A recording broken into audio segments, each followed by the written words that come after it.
All right, everybody, welcome to Free. So glad you're here. I'm Ryan, I'm the pastor here, and we are a community for addicts, loved ones of addicts, and spiritual refugees. My brother Zach here is in that last category, that spiritual refugee. And if you're wondering what in the heck a spiritual refugee is, it is those who feel like they've been kicked around by religion, they've been kicked around by the church, or they've just have had negative experiences. And so the God stuff, the spiritual stuff, it's like at a distance. And so the question becomes, how do we create welcoming space for spiritual refugees to encounter God here? That's what we try to do here. So if you're in that category, you're in good company tonight. Welcome, welcome, welcome. So glad you're here. Now, if you join us on I think every Saturday night since we've started, we've had a guest storyteller, and we're trying a few things differently. We're bringing in the storyteller throughout the week, and it just so happened this was a good week to do it because I was in LA this week and got back last night, and Zach was out of town, and so I said, you know what, let's just do later in the week, which is why we're here on Thursday. Now, here's what y'all need to know about my boy Zach. Zach and I met a couple of months ago, and let me tell you all the meeting story. We're both in recovery. We've been to meetings together, but we didn't know that until later. I got an email from the former chaplain at the University of Denver, Gary Brower, and he said, hey, there's a former student. He's a former DU hockey player, and he's kind of like you. He's one of you. And he's also thinking about going into ministry. He's thinking about enrolling in seminary, and I think you'd be a great one to talk to him. So I called Zach. We had this beautiful conversation. I can't wait for y'all to hear his story. And by the way, he just enrolled in seminary. He is now a seminary student, so show him some love. He's got some work ahead of him. But what we're going to talk about tonight is recovery. I want y'all to just hear some of Zach's recovery story and forgiveness, accepting that gift of forgiveness that God offers to us, and how that sets us free. And also the perspective of encountering God, going deeper spiritually, finding some depth in the world and some meaning in the world because you encountered God, and what that was like for you. So I'm going to toss it over to you, Zach. I'm glad you're here. Thank you for being here. His wife is also in the house tonight. Welcome, Katie. Glad you're here too. So just start with, I'll let you start where you want to start, and I'll jump in along the way. How about that? That sounds great. Thank you so much for having me, Ryan. I'm just awesome. I'm and humble. And so humble. The most humble man in the world, maybe the history of the world. No, I'm humbled to be here. Thank you for letting me come and tell my story here. I kind of have this idea around, this idea of spiritual refugees and even, addiction, that this is everybody, everybody, has some kind of backstory with some dirt in it, and so mine was really around, my parents had a divorce, when I was really at a young age, and I think I probably took on some of that. I probably tried to outperform what I felt like was my failure. I was 2.5 by the way. Yeah. So, clearly that was my fault. So we take these things on in childhood, and by the time I got to be a teenager, I was living this double life. I was, a captain on the hockey team, and I was a straight A student, but I was stealing, and I was vandalizing with my non-hockey buddies after practice. And so I was trying to be this perfect person, and then I had these strange things that were coming out sideways. I just had to kind of, go and tear something down to feel good about myself. Yeah. So I was headed for trouble, and I was mostly trying to keep that, that kind of stuff under wraps. I got in trouble enough that it kind of scared me straight for a little while. I moved away from home at 16 to pursue hockey. That's kind of what you had to do. I grew up in Denver, so when I left home, I was like, I'm never going to drink. I didn't have my first drink until I was, 17 and a half, which is pretty late by hockey standards. Sometimes we come out of the womb with a Bud Light. So it's a Canadian sport, or Labatt's Blue or whatever for our Canadian watchers. Mm-hmm. Way to be inclusive. Yeah, we want to bring everybody in here. So my dad had drinking issues before. He was a a DU hockey player. He was a pro hockey goalie. Probably drank himself out of a hockey career, and then later on a coaching career. He coached at the University of Denver briefly, and right before I was born, he got sober. Ended up going to AA and doing the 12 steps eventually, and had this like great thing going on. Pretty much everybody in my family's been through the 12 steps. I was just kind of the one that I was the perfect hero child kind of thing, and succeeding my way into feeling good about myself, and really what that was is it was a system of perfection that was like, the number one thing that a system of perfection produces is failure. So I was feeling like a failure all the time because I wasn't, every now, I'd get a report card a couple times a year and I'd have straight A's or, and I'd feel good for a couple hours maybe, and then I'd be right back to it. Now, when I met alcohol, that changed everything. It took away all the bad feelings and brought me a whole bunch of good feelings. Yep. And the first time I drank, my friends were like, "Why aren't you like this all the time? This is a way better version of Zach. You're cool, you're calm, you're collected. You can talk to everybody." And honestly, I felt like I got out of jail for the night. I then I moved around, pursuing the hockey thing for a few years. Got into some scrapes a little bit with drinking, sometimes with pills a little bit. There's just, you're partying, you're kind of a person that people in the community want to be next to, and you start to kind of be the guy. And I think that probably went to my head a little bit. But I kept on having a brighter future ahead. I made it to the University of Denver, and I played 4 years there. But by the end of those 4 years, I came in like afraid of joining into this drinking culture that was pretty prevalent on the hockey team at that time. We won the national championship my freshman year.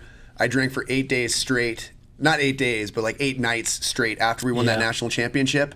I had never done something like that before. And it was like, I felt like a golden god after that. And I think that's a really important point, because so often culturally, when people hear the term alcoholic, they think of someone, lots of people anyway, we try to break that stigma in this community, but they think of someone living on the streets that's lost everything, or who's just on the outside totally lost it. Mm-hmm. But what you're saying is, you on the outside look like you had it all. I mean, You went to DU. That's a good school. Yeah. You were on the hockey team. I mean, on the outside, you had it all. Mm-hmm. So what was breaking down? What was breaking down on the inside? Well, I just never felt like I was ever a part of anything. I felt like a fraud everywhere I went. I had strained relationships with all my teammates, with my coaches. Perfect wasn't good enough for me. And so I really struggled under that. And it was hard probably for people around me I probably wasn't very likable because I was wound pretty tight, Yeah. I never felt good enough. I was on the team, but I was like a kind of a fringe role. And I let that kind of be the prevailing mentality. It really got at me. So people would be like, "Oh, you're on the DU hockey team." And I'd be like, underneath, I'd be like, "Yeah, but I don't really play." So, and of course, right after college, I got right into coaching. I was doing some other things, but I got right into coaching kids, which was honestly a great place for me to be because I got a lot of good stuff, working with kids. But meanwhile, I continued to have that sense of like, where do I fit in? I didn't feel like I had a sense of community. I more and more was feeling like I had some very tight friends, but I didn't feel like I had nobody really understood me. Yep. And I didn't feel like I deserved to receive love more and more. And then it all kind of came together with, one of the gals that I dated after college. I want to protect anonymity here because it was, I did date a lot of women after college, so you start getting into the alcoholic lifestyle. But our relationship ended in abortion. And that was something that, it was probably like the straw that broke the camel's back. I probably couldn't have verbalized this for you at the time, but after going through recovery and the steps, I know what my story is now more, and I could tell you that the straw that broke the camel's back was really like I probably felt like I didn't deserve to be alive. Yeah. And then when that happened, it was like, yeah. But then I started to do the math too. So this is kind of the darker parts of we're in the Shadows series technically, Yep. right? I mean, I really started to do the math of like, well, my family's amazing. I don't want to hurt them anymore. And I'm like trying to work up the courage some nights, to, go and take myself out probably. But drinking was just another option. Like I started to drink more after that, and it was like, you know what, I'm going to go to the bar and allow myself to blow off some steam and maybe process some of this. And of course, you're just numbing it out.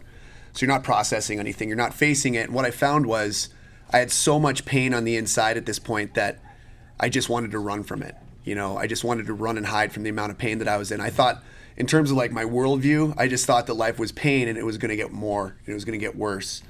And so anytime I could steal some joy by going and getting drunk, I better go do it. And honestly, in that sense, drinking probably saved my life in those first years. It was giving me more than it was taking from me, for sure. So what switched in you? What made you say this is enough? I'm done with this. So I got a little north of 30, and it started being a job, you know. And to show up to the pregame party, I had to have a few in my system already. I usually showed up drunk to the pregame, you know. And I started to have a series of, you know, I almost died several times. I almost drowned in a toilet one night. Very hard to drown in it. Literally, like was face down in a toilet, getting sick. I was on drugs and alcohol that night, and you know, and my friend pulled me out. I was coughing up. Like I had an experience, you could say. Not a spiritual experience. I had a spiritual experience. I just didn't know where to put it at the time. I had no spiritual space in my life. So, I mean, honestly, today I would probably say, you know, it was Jesus. You know, there was something there with me, kind of in this holding pen that was like, and I was like, wait, that's it? Like I'm drowning in a toilet and I'm going to die? And this loving, I could feel that it was feeling with me, and it was saying, I'm afraid so, you know, but it's okay, but I'm afraid so. And I was like, no, but I work with kids and my family, like it'll devastate them, and it's not supposed to be like this. And it was like, I'm sorry, you know, this is how it is. And my friend pulled me out of the toilet. And my solution to that was, well, I'm not going to do Molly anymore. Yeah, you know? yeah. I won't Molly's do a as drug. much. I'll switch. Yeah. I mean, yeah, we've all been there, right? Exactly. Well, not all of us, but many of us have been there. Yeah, in certain ways. So what was that? Was that the night things changed for you? I wish I could say it was. That was the night that I started to really enter into the insanity of it. And there were a few more years in there, probably a good year and a half actually, from that point, where I was, you know, in a relationship full time with alcohol, where it was pretty much every night. And I was trying to mix other things in, like weed. Weed became legal, and so, you know, I consider myself an upstanding citizen still. I'm not like doing illegal stuff Not anymore. doing anything illegal. That's Yeah, right. There you go. Yeah, it was legalized, and I was eating weed every night. But then, and I was like, oh, I'll just have one drink, because I still like the feeling of booze, because it numbed everything. It numbed the pain, and I needed the solution for the pain. Right? Yeah, and can I just say a word about that? Because you and I were talking right before we came on live with y'all. So many people battle anxiety. So many people, your head is racing. It's just a jumbled mess up here. People like Zach and me and many others, we ran to booze or drugs or whatever it is, but that doesn't mean you ran to substances. You may be running to something else, but what I've noticed is so many people, even if you're not an addict or an alcoholic, you can be sick up here, right? You can be sick in here, and we're talking about solutions to deal with that. And I think that's a God solution. That's a spiritual solution.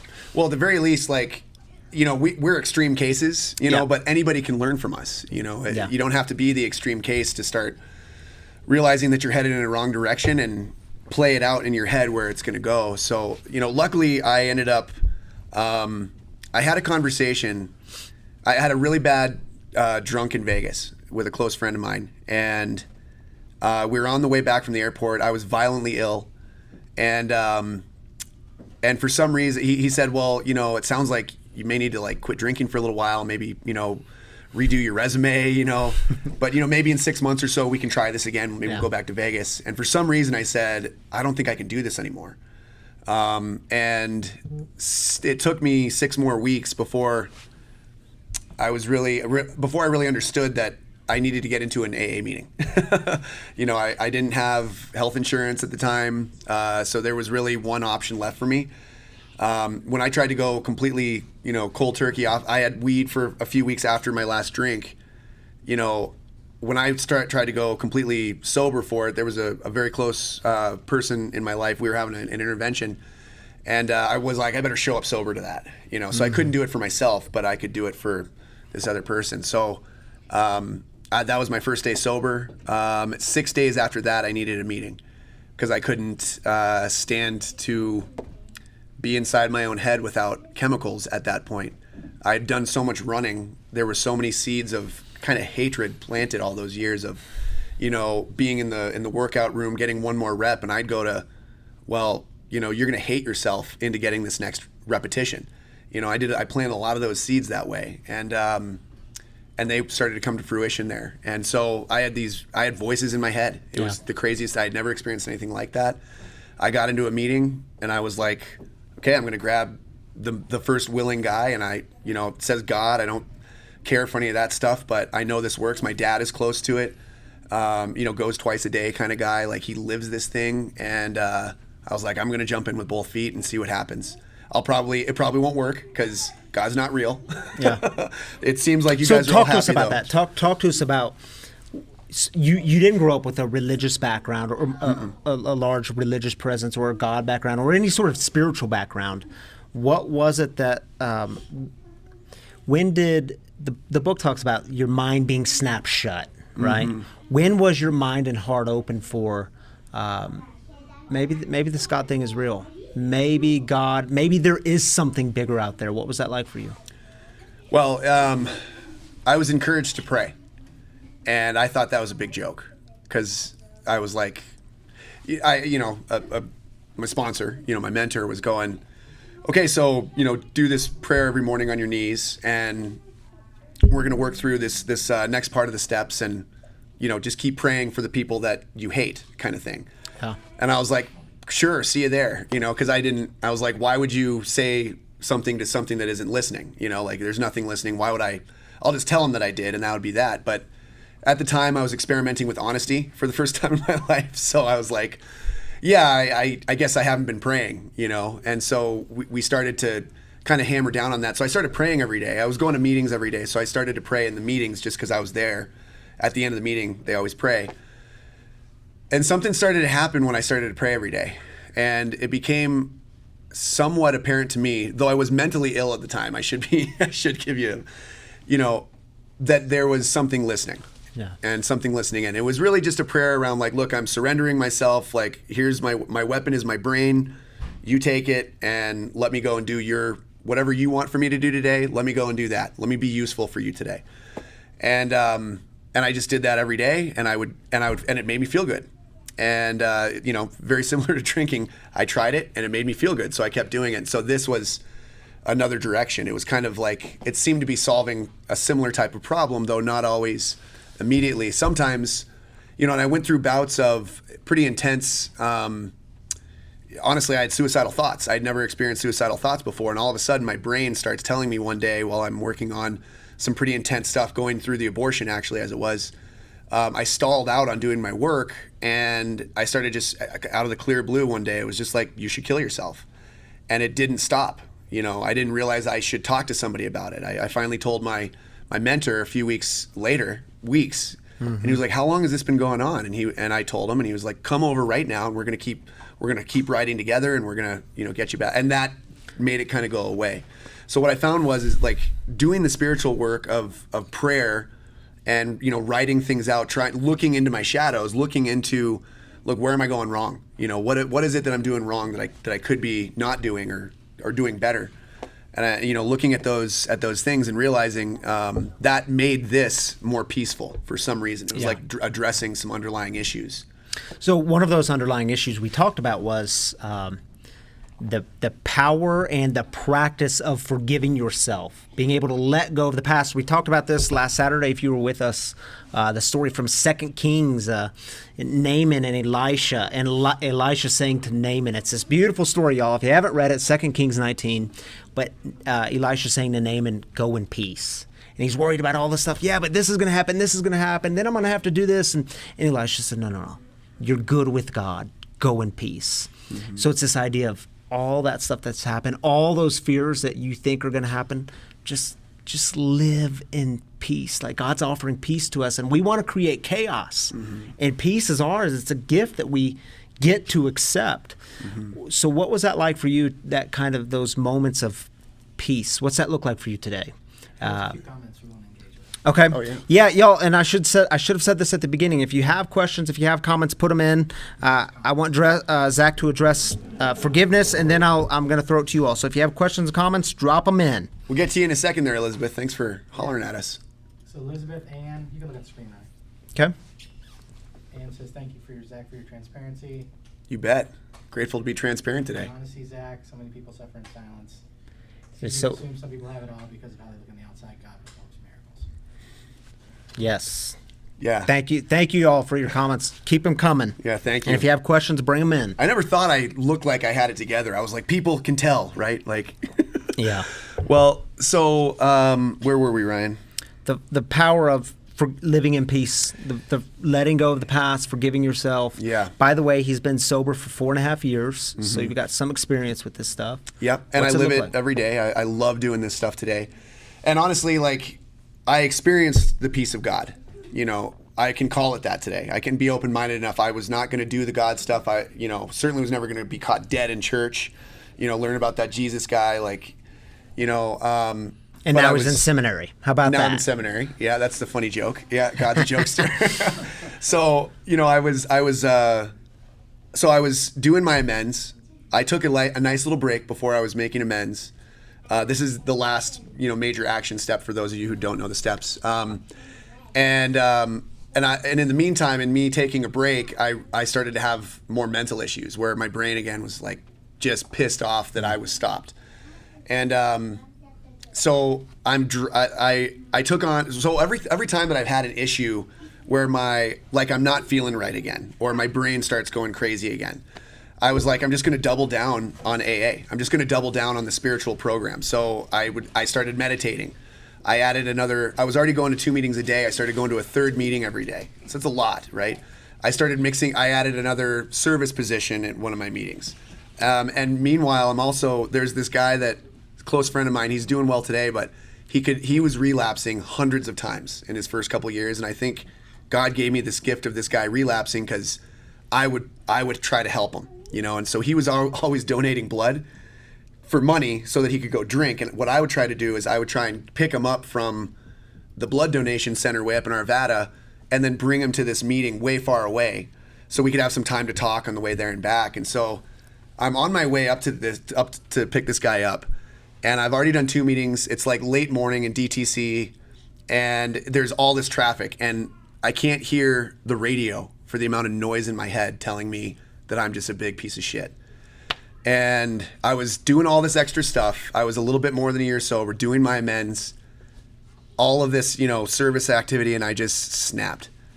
And I had been praying and been like, a gentleman with this idea of God and a higher power. I felt some things moving around in my life. But I basically was like, you motherfucker, So I called God, probably the worst thing that you can call, anybody. And I was like, look, if you made all this and you made me like this, and I can't not be like I am, and I just have to lean into it and accept it. And I'm trying to do your bidding, and I'm trying to help you and your kids, and I'm trying to get sober and stay sober, so I can go and help other people to do this. And I'm working with kids at the time. And I'm like, look, I need a supernatural act right now because I've got stuff going on in my head that I cannot stop. Yeah. And I need you to come in to me and get in between this insane thought and me. And I need you to protect me right now, you asshole. Yeah. So it's that moment. I mean, I hope you all can relate to that moment of deep anger where you shake your fist at God and you're blaming God. God, this is your fault. Jeremiah did this in the Old Testament. Remember the prayer of Jeremiah? Jeremiah, I think it's chapter 20. God, curse the day I was born. Why'd you let this happen? So we come from a long tradition of where God can actually handle your anger. God can actually handle the moments you're calling him the worst names you can imagine. You're shaking your fist. God, why'd you do this? Yeah. Well, at that moment, that was when the peace hit me. And it was like the peace that I was always after with all the booze that I always just stopped short of because I'd pass out or black out. Or the drugs or the women or the power, whatever it was. Like I was always aiming for it.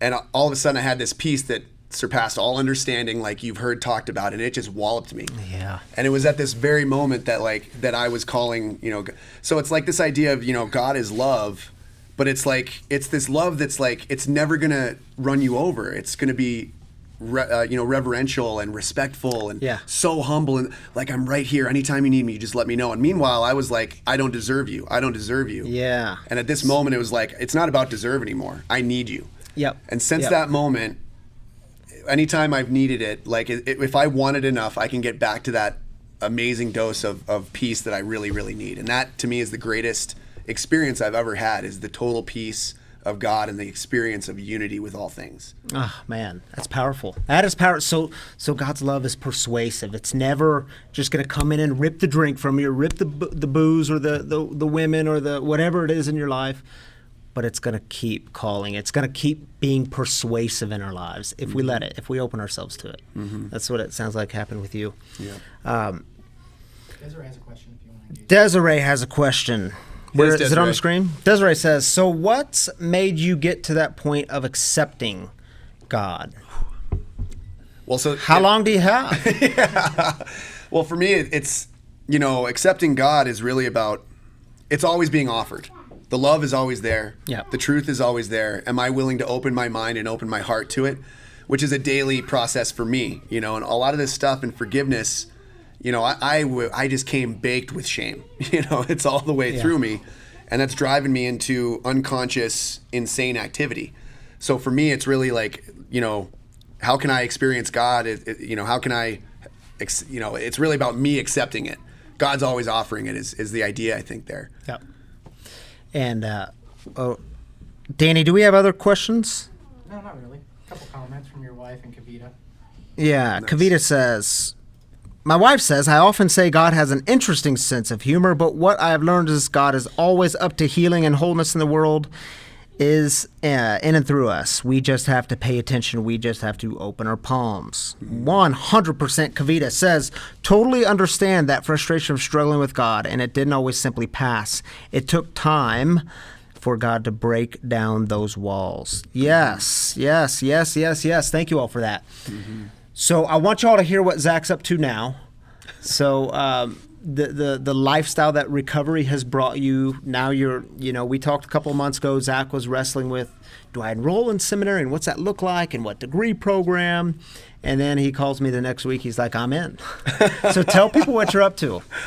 Yeah, so, this weird thing happens. Honesty, open-mindedness, and willingness, you start trying to tell the truth. You start being open-minded about maybe the truth is trying to communicate with you, and then you're willing to act on that information, whatever you find in putting yourself in this environment of truth. And that has led me to finding, I'm always looking for places that I fit in, and it's so weird that a seminary is actually where I fit in now. But, I started going to church. I went with an AA member. I was never going to go, but it was a church that had an attic for a pastor. So it wasn't you actually at the time, but, so I started going to church and learning that language. I kind of my first experience in church, I had this crazy flashback to the moment being in the toilet, and realizing that there was something with me. And I just kind of, basically everything I've been like arrogant and egotistical about or making fun of in my life, I've now basically been set on a path to do, which is kind of humbling, if not humiliating to parts of my ego. But it's just the next right thing for me to do at this point. I'm very interested in counseling. And, what is a more centralized model of transformation and change? The 12 steps are this amazing model of that, an archetype of it. And I want to get the best practices for that, because I want to be able to share those with the world, share those with the people that I work with now, be a better, husband and father someday, and, son and brother, and all those things. Yeah. It's crazy. It's amazing to me. I mean, and we get to hear these stories being in this kind of work around recovery, but how your life can look so different. Mm-hmm. How you can feel different, how you interact with people is different, how you handle anger, anxiety. It doesn't mean that things just get easier. Doesn't mean all your problems go away, but you can actually deal with your problems today and deal with them in healthy ways rather than creating all kinds of chaos and destruction around you, because we can be good at that. Oh yeah. We can do that. So I don't know. What do you think? What's 5 years look like from now?